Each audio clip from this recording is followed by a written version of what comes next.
Good morning. तुम्हाला थोड्याच वेळेस समजेल की मी आज साडी वगैरे वेअर करून कुठे गेली होती. तर त्याआधी मी यांना बोलली की मला आधी नाश्ता खाऊ घाला आणि मगच पुढे जाऊयात आपण. आणि तुम्हाला समजलंच असेल तर मी आज कुठे गेलेली होती. तर हो, मी आज देहूला गेलेली होती आणि आम्ही गेल्या गेल्या डायरेक्ट संत तुकारामांची गाथा त्या मंदिरात गेलो.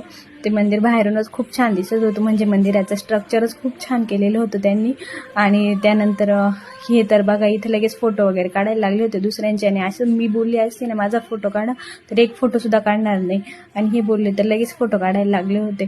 त्यानंतर पायऱ्यांनी वरती जायचं होतं, वरती मंदिर होतं आणि मंदिर पण मधून खूप छान होतं आणि वरतून पण खूप छान वाटत होतं. आणि त्यानंतर मग इथं लिहिलेलं होतं फोटो काढण्यास सक्त मनाई. तर मग म्हटलं चला व्हिडिओज काढूया. आणि इथं बघा, ही दीदी इतकी रडत होती. आय थिंक तिची मम्मी तिला उचलून घेत नव्हती आणि शेवटी तिला उचलूनच घ्यायला लावलं. तेव्हा कुठं शांत बसली वाटत होती. आणि मग मी इथं विठ्ठलाला सांगून आलेले, तुम्हाला पण माझ्या ब्लॉगमध्ये यायचं असेल तर मला लवकरच पंढरीच्या दर्शनाला बोलवा. मग काय करता काय माहिती विठ्ठल.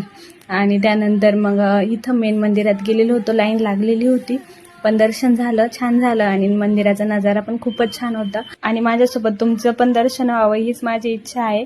आणि त्यानंतर या बाबांनी पण खूप छान माहिती दिली. आजच्यासाठी इतकंच. चला तर मंडळी, भेटूया उद्याच्या ब्लॉगमध्ये. बाय.